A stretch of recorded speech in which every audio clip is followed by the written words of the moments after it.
This is a culmination of a couple of years of our many conversations and studio visits, and I came by Angel's work via a project that I did in celebration of the museum's 65th anniversary, a two-part exhibition called Black in the Abstract. And Angel was in the first section of that exhibition with this beautiful painting, the orange and red one, entitled Everything and Nothing. And it just made me think about the real possibilities of the impact of Angel's work, even as a young artist, a very prolific artist.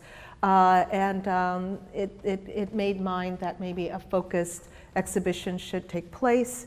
And this is sort of the culmination of that investigation. So Angel, thank you for allowing me to delve into the studio and to and for the lenders, some who are still here, for the generosity of lending the work, as well as those who have contributed financially to this project. So thank you, and thank you for being here this afternoon.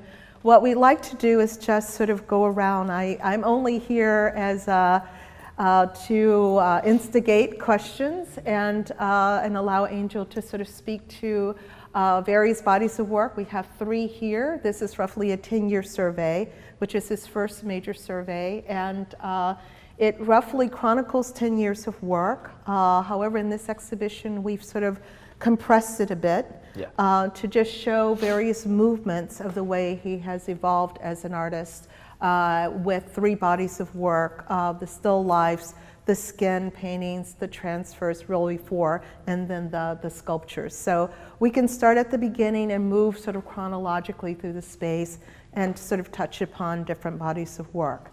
So I'd like to start with the still lifes. And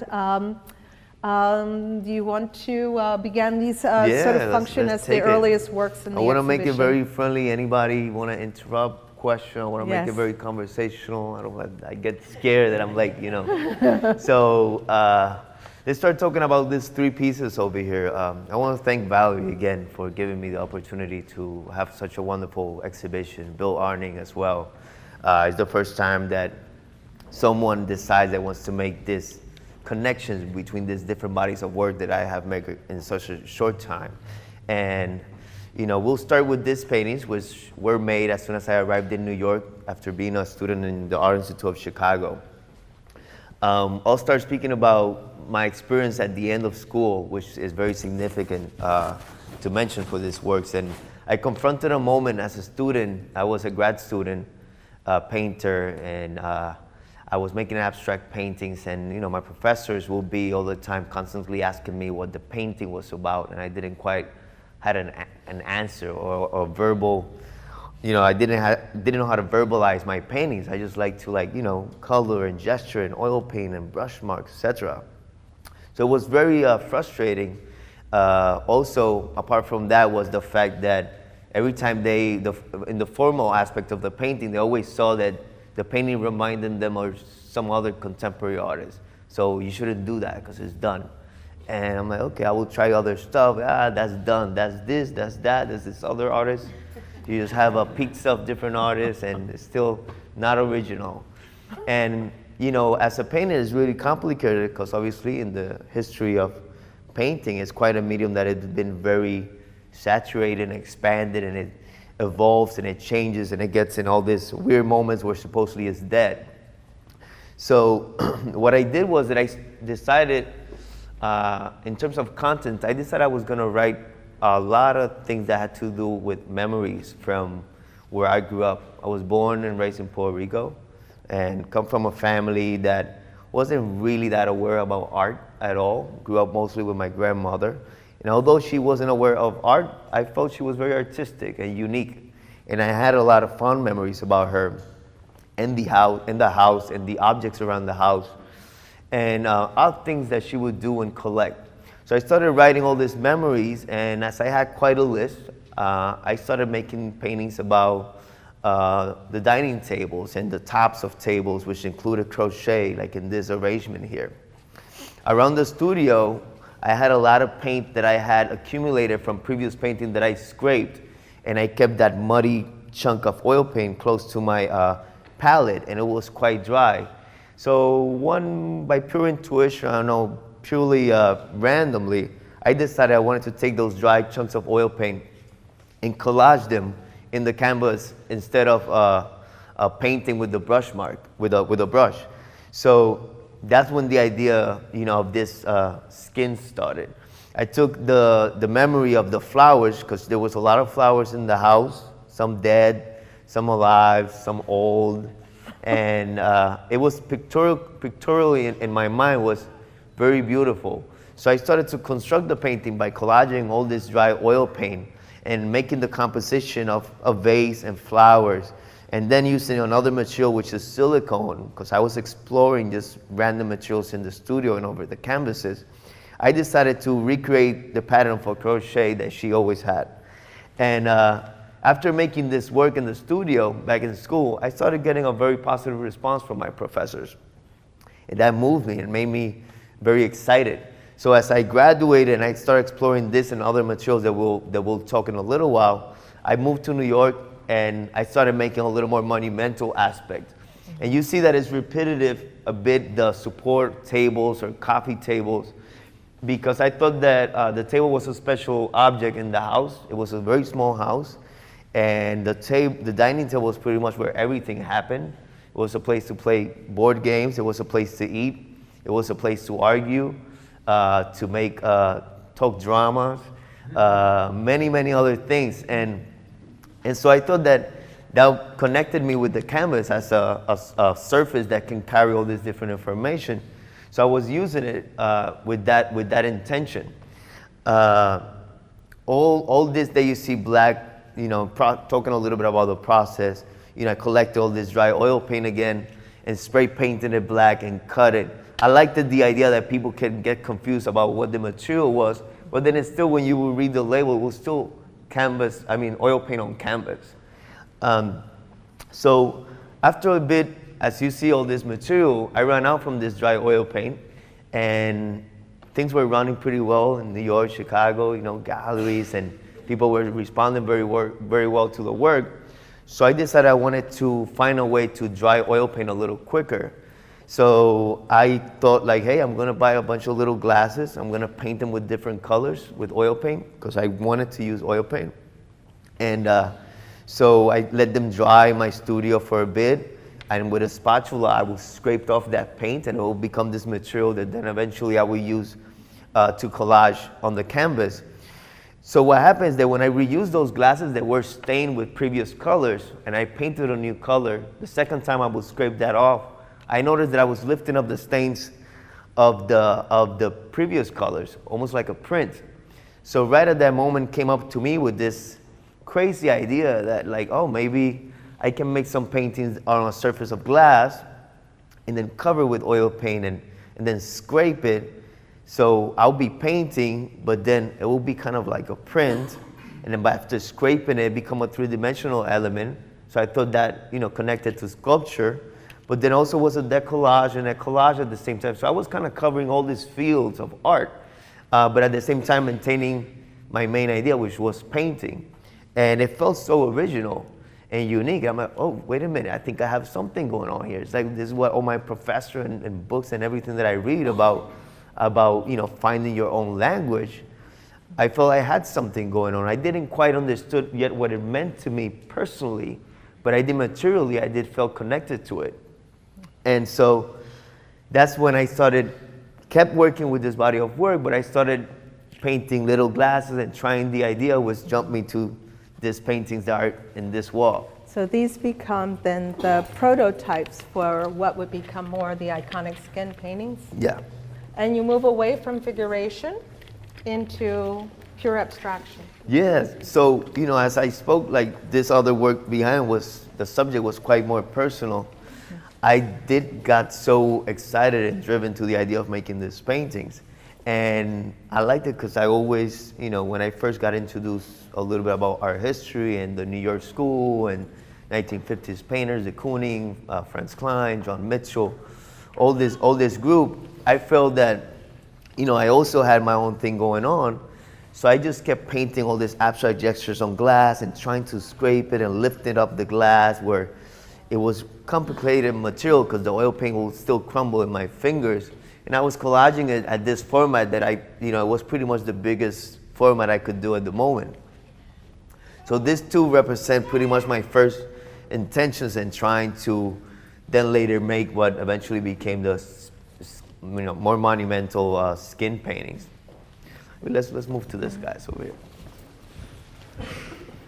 So, but you're also playing with this sort of, I don't know, chasm between figuration and abstraction. Yeah, and one thing was that although I got excited working on this more abstract element, that I don't necessarily have to speak about the personal, I felt, and this is something that is still ongoing in my practice, is that I feel like dancing between these two subjects, the memory, the personal, and then the art historical, where I take, for example, with this painting, I thought that I wanted to appropriate a subject of classical paintings, and in this case, I took a painting by Titian, and what I did was that I painted the Titian painting on the plexi, on the glass, in a very pretty much original way, and afterwards just did the process again, just covering with oil paint and doing the scraping. I wanted to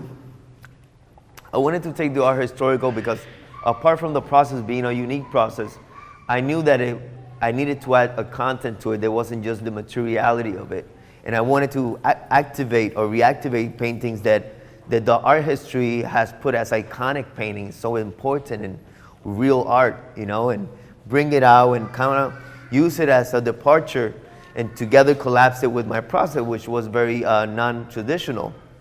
And I wanted to see the results. At the same time, I was aware that the process contained a big subject of chance, because whatever I painted and eventually covered and scraped, the distortion that the blade will do as I was scraping was going to make this abstraction, and things will transform, pretty much introducing me to moments that I did not expect it, which then later I would need to react to in whatever way I felt like. So I thought that connection was well by using references, and particularly painting history references. In this particular painting, I got a little too desperate because, as you know, oil paint doesn't dry that quick, or it doesn't even dry at all. And the process takes some long time. So, and this talking a little bit that how it connects to memory. When I make the work and after I finish it and I cover it, and I don't really see it for quite a while, you forget about it. You have the memory of the painting that you did, but you're not actually seeing it. So I was really curious to see how it was going to come out. And as it was still wet, I scraped it, and I remember that it was breaking a lot, and I was very frustrated because you have expectations about how things are going to turn out, but they completely turn around as you're making them. But I decided to keep moving forward and started collaging some of these little chunks of pieces that were still sticking in my fingers, and the wrinkling added like another layer to obscure the reference, because I didn't want the reference to be that direct. So I followed this work, and eventually we'll see some other pieces that has to do with the same idea of taking classical paintings. And what about oil as a particular medium, as opposed to acrylic or? Yeah, well, oil, I followed the idea of oil for many reasons. Main one was because I knew that oil paint has such a relationship to the history of painting, and I wanted to maintain that. Also, apart from that, I knew it was a material that was very, very complicated, very fragile, also very connected to earth. And I wanted to have all that kind of like substance and energy on the paintings. A lot of friends will come with all these more safer ways of doing it, like use latex and put it on plastic or use acrylic. And I didn't enjoy that part. I didn't feel that it went with my own perspective and ideas of painting. So that's pretty much what I kept the oil. Mm-hmm. And it has so many challenges that sometimes it pretty much redirects itself because of the medium. And so I kept following. I still maintain using oil paint right now. So there are many different influences on the work. You talk about the history of painting, notion of family and nostalgia, but then there's also the reference of literature. So this particular work, Everything and Nothing, really becomes the title for the show. And do you want to talk a little bit about what inspired the work? Yeah, you know, the title of Everything and Nothing comes from a book of Borges. And I always have had a strong attachment to that title because I feel it has an interesting metaphor or ironic about, you know, what do you mean by everything and nothing? And as soon as you know, I started rethinking about, the painting, the process and all these things and how it might fit to those two words, because I felt that I was grabbing all these different elements and references and then through the process distorting something. So I thought like I had all this information that then eventually ends up not to nothing, but I mean, it will become this one thing that kind of hides or redirects all that information in different ways. So that's why, you know, I titled this painting, which was in my second show in Chicago, Everything and Nothing, which you had in the show. Yeah. So is the references in this piece, is it more to do with language? Are you saying because this came from an actual historical? Yeah, this group of paintings was more of me making different abstract paintings. So, you know, when I would be painting on canvas, I remember feeling very well with the composition that I would have created, and then leaving that painting alone. So in this case, I wanted to kind of make abstract paintings, and even though I felt good about them formally, I wanted to, after they dry, make another abstract painting on top. So just building paint over paint over paint, and then doing again the process of scraping, revealing a lot of different of the layers and gestures of the work. But the literal information came kind of later on when I was thinking about, you know, how much stuff I was adding to things, and at the end, how I pretty wanted to make it something that stands kind of separated from that too, and on its own also. Well, I think Borges is very interesting as a point of departure in terms of literature, because his work also deals with place and, you know, how place influences person, but also sort of fictional things, constructions of memory and constructions of personhood and place and self and identity, and how those things could have merged. And he becomes sort of an ongoing point of reference for you and inspiration. It does, and it's just you know, reading Borges, like it activates so many points of my mind, and you feel like he's expressing something about a memory, but then something else is inventive, but then he has all this weird word that seems that they are actually real and existence, all the myths, but they are all, you know, created by him. So all this mix of information within a story that could be of 2 pages. I like that idea that, you know, you can take all this much and then at the end you leave with just a little bit of something that is still in itself is very meaningful, you know.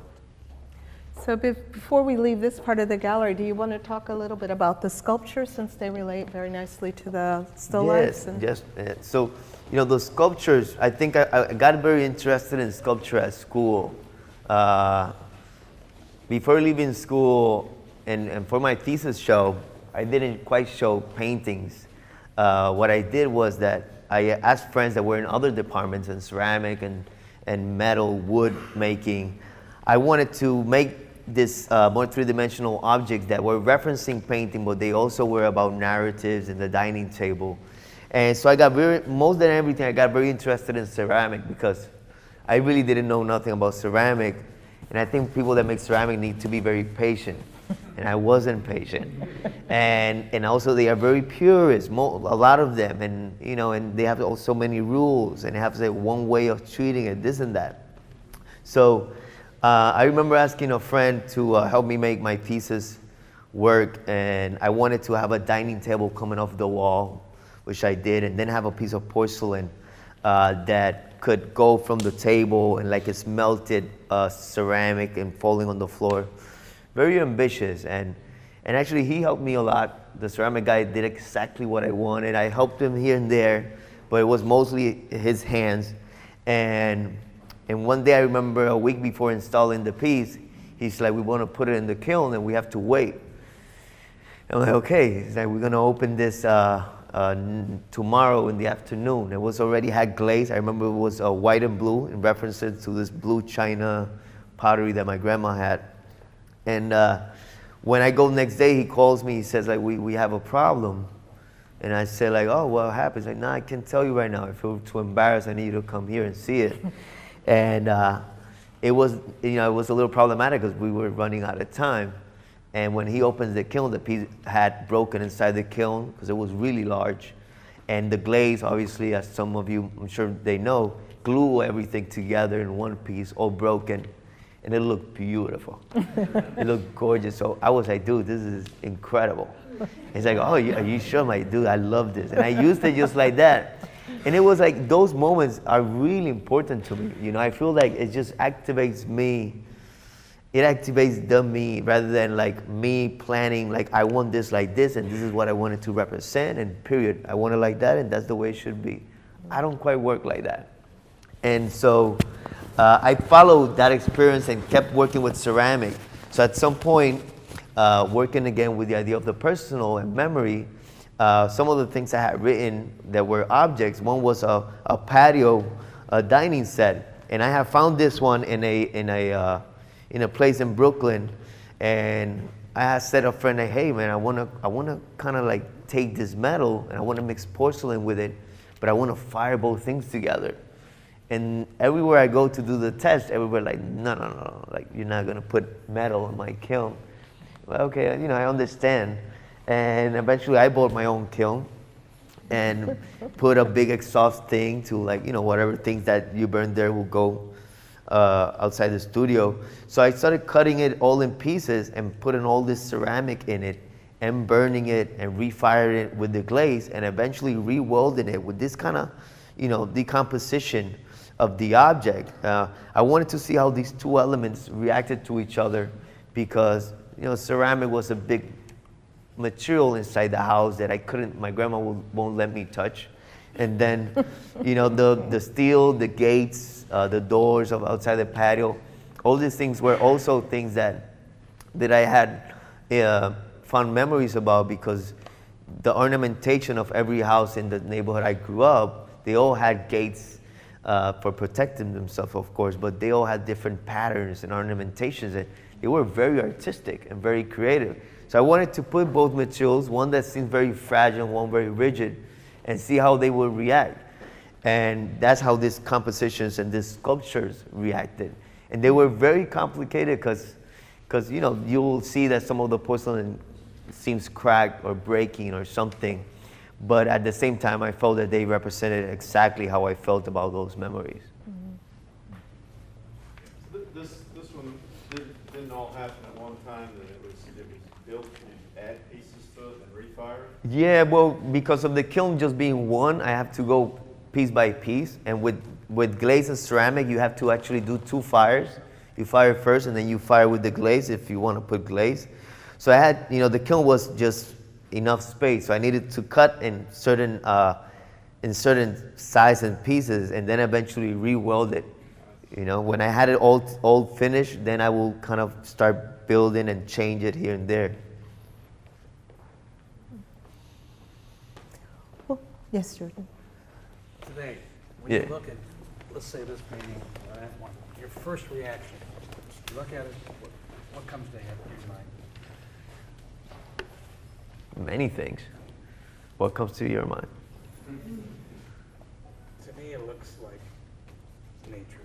It's I see water. They look very landscapey, for sure. Yeah, I agree. I see water. I see, the trees, actually. Well, over from there, you see trees, the folding, the wrinkling, and so obviously that comes from memory. I mean, you're not conscious of it. You're not doing landscape. Yeah, that's exactly that. But it's coming out, right? Yeah. Yeah. Do you dream about this type of thing? Do you dream about color? I dream about a lot of things, man, these days. But yeah, color has been major for me since young. I think although we'll see some more muted and monochromatic work, color has been very, very important to me. I don't know if it has to do with where I come from or you know, it's something also very emotional too. You know, I make painting. I feel I'm in a weird moment in the studio, and the paintings now are feeling very chaotic. And you know, I'm not working consciously and making chaotic paintings, but they feel like that right now. That's you. Yeah. I wanted to ask about the role of cloth in your work, because when I look at this, right, the ridges, it immediately reminds me of the physicality of cloth, and I just wanted to ask you about cloth. Yeah, you know, that's obviously when I started making the skin paintings, the first people reaction was like, hey, this guy is just painting fabric and collaging it, like, wow, you know, and it wasn't, you know, the intention wasn't about cloth, but I did felt that it had a connection in a very physical and sculptural way. So that I did feel that it's like, yeah, well, after I take the skin painting, it just feels like a fabric. It feels like a three-dimensional material that I collage. So it's definitely an element that is present for sure. Well, and as you continue to do the skin paintings, they take I many think, yeah, different... so question? Oh, Yeah. I'm sorry, dear, yes. Wait, when you would like scrape off the oil from the glass, how big would the piece be? You know, I'll tell you the secrets. So this piece particularly, I work in this material of plexiglass. So at this moment, different from the early ones, I found ways to take it all in one piece. So over here right now, you see the seam over here is because I had two glasses together in order to make one painting, because it's a little easier for me to scrape, you know, each individual glass, and then when I collage it, I will put them together to obviously represent one painting. So that's only like Two big ones, yeah, like from here all the way to there. Great question. I am. So, but they do take many different forms as you move on, and I think that was the interesting thing to me, that while you were working with these skin paintings, you were still innovating in the studio. Again, moving in and out of figuration and abstraction, but then also, as someone, the young man alluded to, there are lots of tools that you use in the studio that also impact what these skins eventually look like. Yeah, this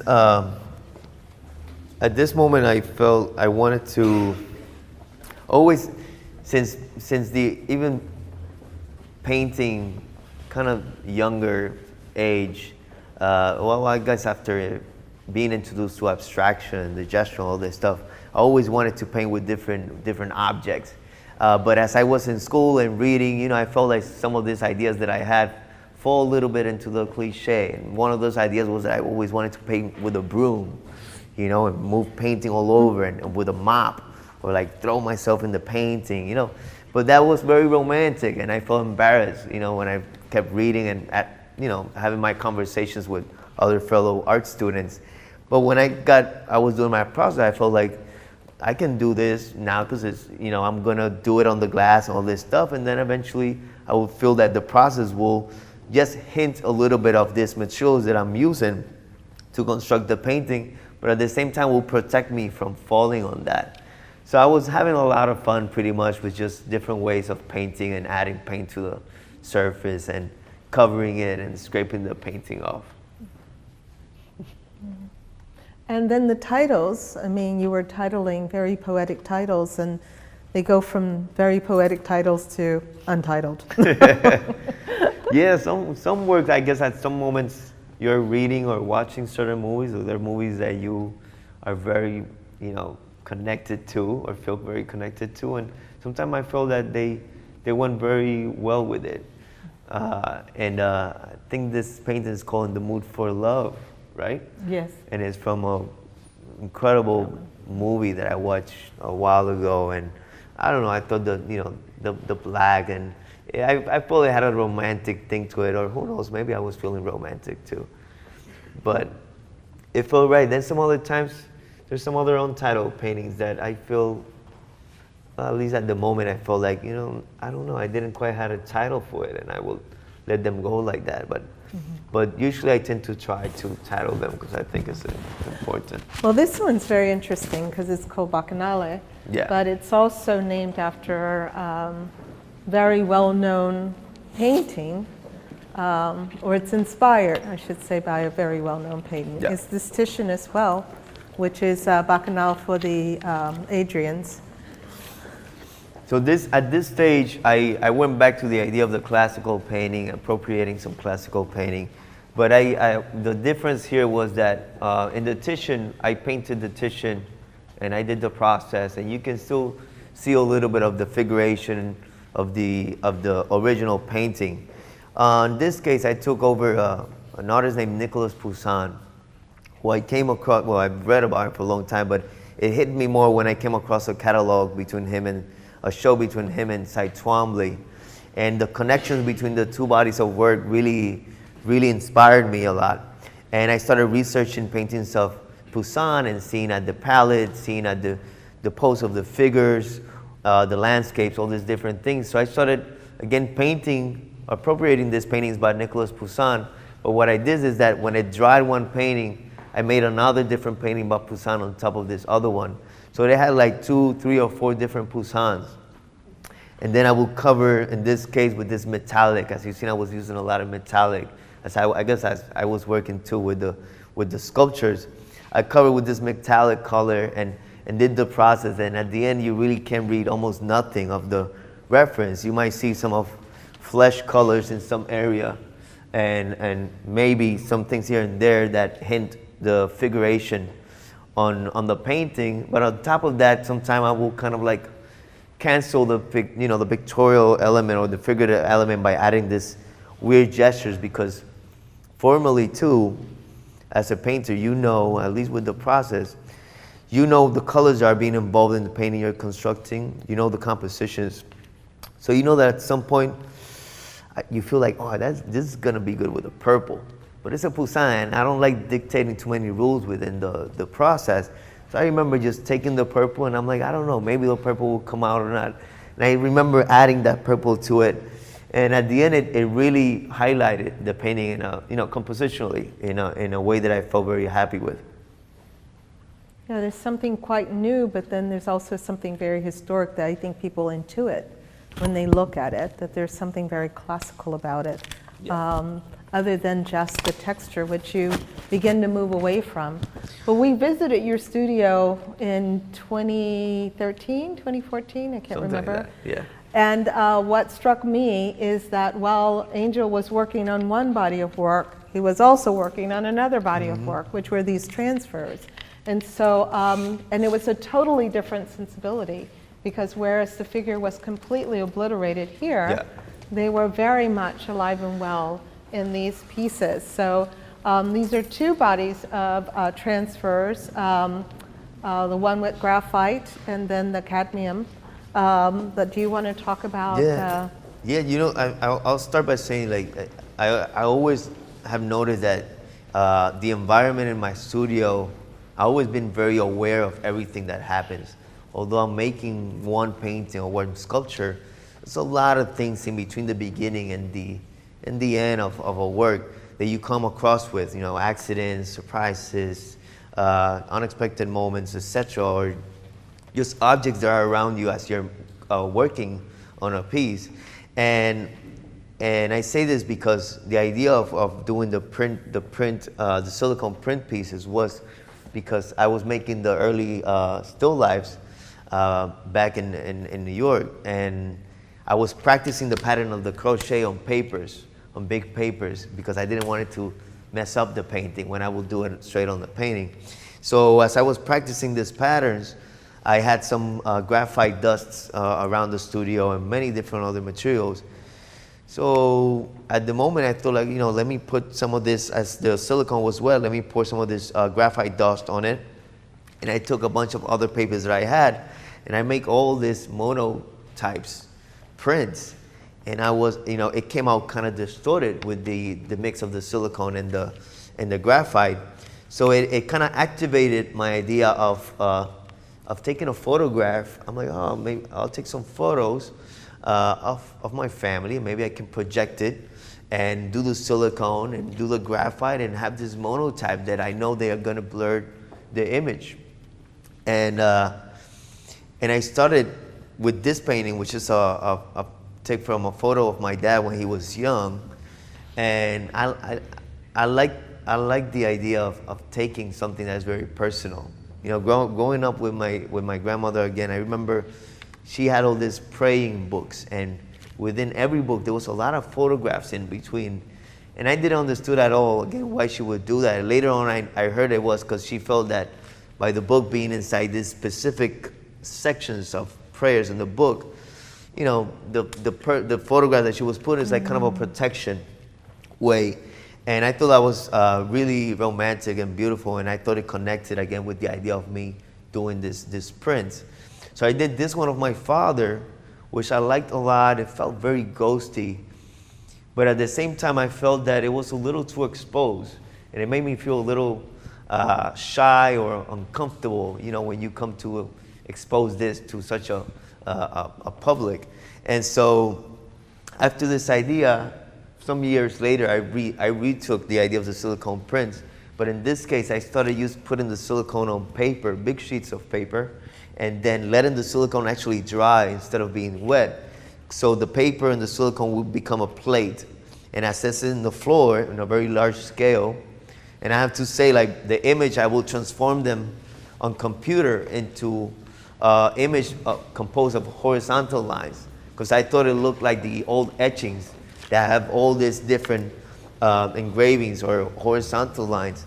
So everything was just with that composition, but in a very you see that the lines are not perfect, and I like that because it felt more, you can feel more the hand or this more humane feeling. And I took this red pigment and put it all over the composition in the floor, and took the canvas with like a wet gel medium and did my monotype print. But they are all also, in fact, very, very personal photographs, some of them of great-great-grandparents of mine. And some of these are actually two different photographs that then eventually I put together. But I all of them as landscapes. And that was something that I enjoyed, that I was taking these photographs of people related to me, and then taking that completely into this other environment, and having this feeling of that they can transform into landscapes. And then the sculptures also change too. So we have an example of one of the later sculptures here. They don't feel as nostalgic anymore. Do you want to talk about, because you come back and forth between these bodies of work over periods of time? Yes. Yeah, at this point the sculptures became, I did kind of, although you see the pattern of the gates, but they became more what word can I use? Minimal. Definitely more minimal. But I wanted them to feel a lot more, less nostalgic or romantic, and I wanted them to feel more like rough. And I started making, they were more geometric forms. Although I had the ornamented patterns in them, it doesn't feel like a gate anymore. Right. And then I followed that for quite a bit. But that series was really an important moment for me working with the sculptures, because I started making very weird different objects that I wasn't sure how they were necessarily connected to me. Mm-hmm. So as I was making the work, I was definitely learning a lot of things about myself, and I was noticing that a lot of my emotions at the moments were being involved in this very large, very heavy, very delicate sculptures. They were very confusing. They weren't really hinting gates or anything like that. So yeah, this is around my second show at Lehman Maupin, I think. These little figures that you see here are fragments from some of the sculptures I was doing, and this was Valerie's idea actually to display them like that. They feel like relics, and I thought that was really, really, really cool. With things like this, believe it or not, I have a lot of stuff like this, not necessarily ceramics and metal. I just mean object that you would think you don't really pay attention to. Mm-hmm. And your mind start brainstorming about how something like this will look, but in a 10, 20 foot scale outside a building. you know, it just gives you, it feeds you with different ideas and gives you new options and different future things to work with. And so we get back to the skin paintings. So we end the exhibition with the latest iteration of the skin paintings. Well, we're going to go back out into the larger space here now. 2015 is where the exhibition ends. Well, 2016 with the transfers. The room, please. But in terms of the skin paintings, this is the newest iteration where you're moving away from looking at the inspiration in Baroque painters and more into modernist painters. And there's something very different about this body of skin paintings here, skin works. Yeah, not at this point. I think maybe a year and a half ago, 2 years, I decided I wanted to step away from the wrinkling of the material of the skin paintings, and I started collaging them flat.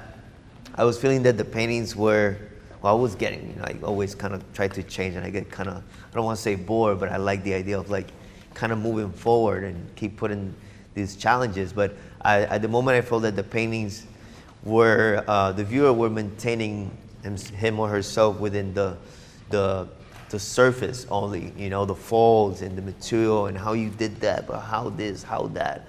So the how, although I'm very interested in the how things are made, it was becoming a huge protagonist.